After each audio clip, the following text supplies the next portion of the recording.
السلام عليكم ورحمة الله وبركاته، أسعد الله أوقاتكم بكل خير. أخوكم بريد. فلانش 2007 وحال من حال اليوكي نوتاها من 2007 إلى 14. يعني طبعا صيانة شاملة. طبعا هذا فلانش 2007 بس الرجال مغير طبلون، يعني ما في الأرقام حق الواحد اثنين ثلاثة في التعشيق المعروف. العلم هذا يجي في 2009 وفوق اللي يجيك 6 تغييرات.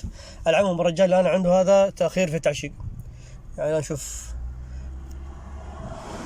الهواء يصل إلى 2 ونص ويدوب يعشق.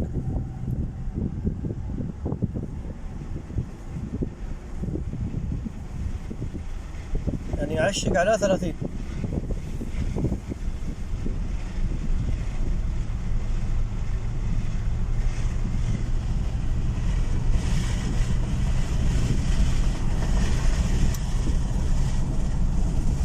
إلى الآن ما عشق.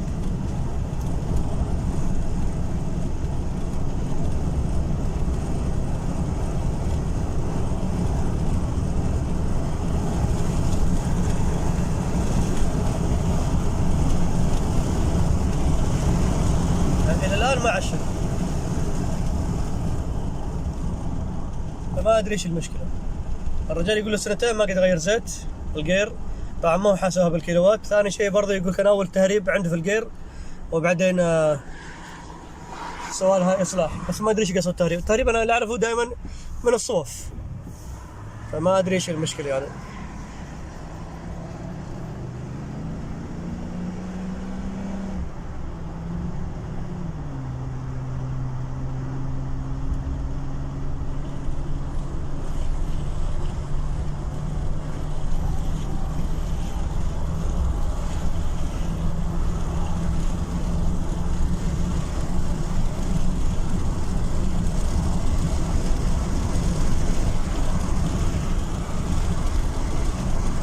مرة الجير ما يعشق إلا في النمرتين بس،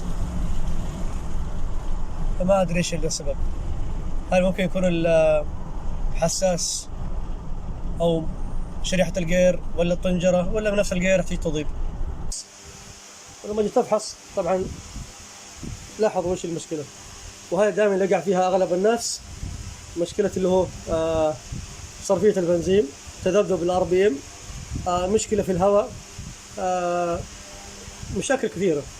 وطبعا المحرك كما تعرفون أنتم إنه عبارة عن خليط هواء خارجي يجي عن طريق الفلتر وعن طريق اللي هو احتراق البنزين. هذه المشكلة للأسف ممكن يعني حالات تصير أكثر من مرة مع بعض الناس، إنه يكبس على القربة هذه حقت البوابة ويكبسها بشكل غلط، تجلس فترة وصار فيه تسريب هنا هواء. لاحظوا يصير هنا في تسريب. التسريب هذا يسوي خلل ومشكلة في المحرك. طبعا لاحظ برضه هنا عندنا شوية تبخير زيادة شوي. اللي عندنا هنا برفة التبخير، شو لاحظوا الآن برفة التبخير يطلع أعتقد بخار زايد عن اللزوم، وأعتقد إنه هذا برضه حتى مكسور، الله أعلم، حط عليه عازل أو عاطل، حط عليه ما أدري.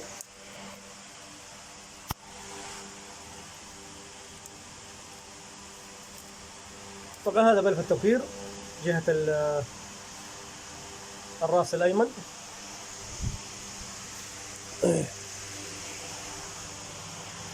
وبلف التبخير يجيك اللي هو كمان هذا اللي هو خلف المحرك أو راس المحرك، ولكن شوف للأسف هذه الهوز كبير ولكنه معفوط في الأخير. راح أوريكم الآن فيه شوي. الهوز هذا شوف حتى الظهر إنه يسوي تبخير.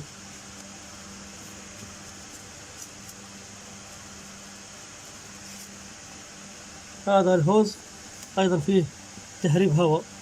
العموم هذا للأسف مو هوز كبير، هذا يقول لك أو حاطينه حاط عليه عازل للماسورة حق التبخير. فهذا بلف التبخير الأيمن الخلفي الموجود في رأس المحرك، طبعا شرحنا عنه. وهذا البلف التبخير جهة المحرك الأيمن. أنا لما جيت تحت السيارة وفحصت لقيت إنه فيه تهريب. التهريب هذا للأسف لو ما حد دقيق فيه ممكن يقولوا إنه صوفة الجير الأمامية أو الخلفية حق المحرك. لكن للأسف تابعوا التهريب من بدايته. التهريب بدايته من غطاء راس البلوف. غطاء راس البلوف هذا التهريب مع الاستخدام ينزل على القزوز ممكن يسبب حرارة. طبعا السيارة هذه صاحبها مكانه في مرتفعات جبلية، ويعني يكون الجهد فيها عالي دائما. الثلاجة ما فيها تهريب. التهريب من غطاء البلوف وينزل على القزوز وينزل أسفل. راح الآن إن شاء الله نغير، نفتح الكويلات وغطى البلوف، وراح نغير الوجيه ونطبقها بإذن الله. طبعا لاحظوا اللي هذا مولف توليف ومقطوع الراس اللي جهة بلف التبخير الخلفي، الجهة اللي تركب هنا. فكمان برضو راح يطلع تنسيم الثلاجة،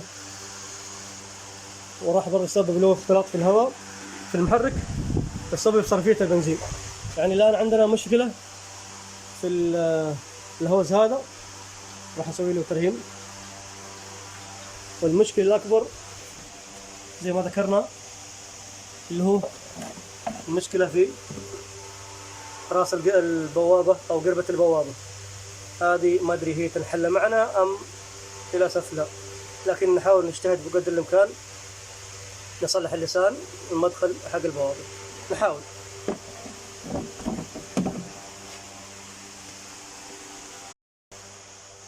حطينا هوز جديد، فلا حركب إن شاء الله. تم تركيب الهوز بشكل ممتاز.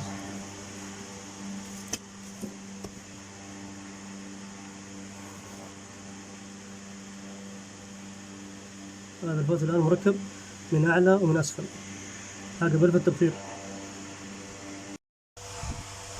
طبعا حل التهريب مجرى تعبئة الزيت المحرك.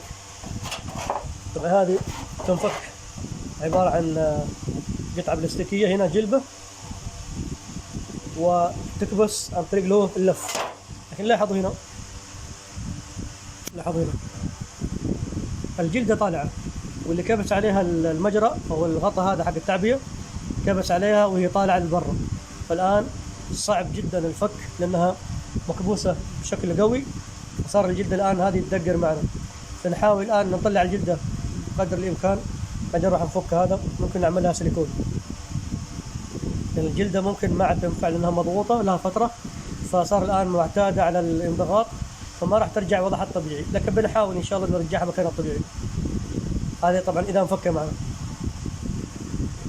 سبب التهريب من هذه المشكلة. يعني المفروض إنه الجلدة هذه تكون بالشكل تمام جوا، وتنكبس عليها باليد هذه بشكل صح.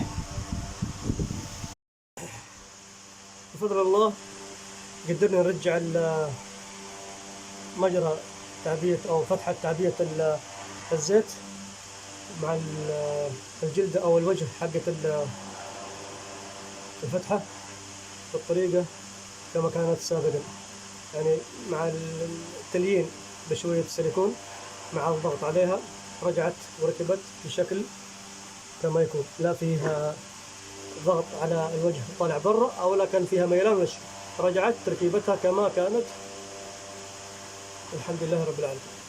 تحتاج بس إلى شوية مرونة مع الضغط مع السنترة. طبعا لاحظ البوابة هنا ما شاء الله تبارك الله، تبدو لي لم تنظف ولم يسبق لها التنظيف.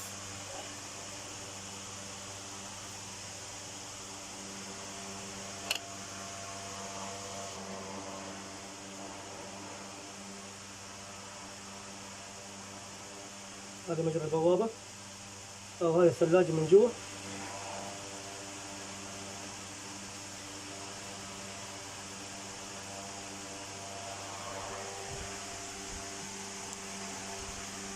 وهذه البوابة من الخلف.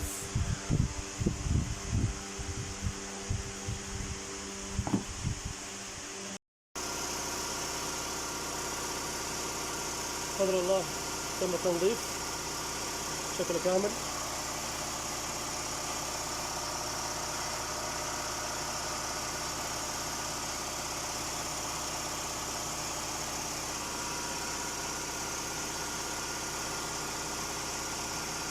الآن راح أنظف الثلاجة وبعدين راح أسوي له برمجة.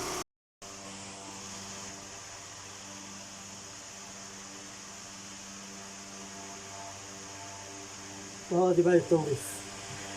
يعني ترسبات الزيت بإذن الله راحت، لكنه هذا اللي تشوفوه أنتم بعد التنشيف في الثلاجة من جوا يصير فيه زي تشحبات.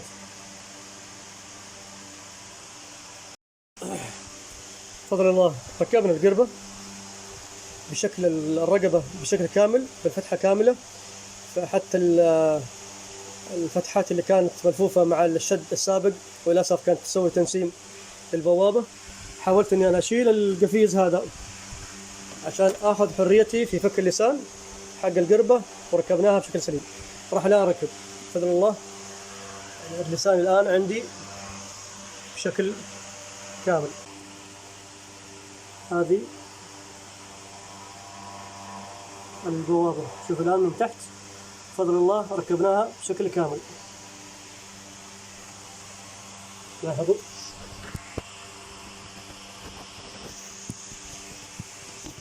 حتى المكان السابق، شوفوا العفطات اللي مكان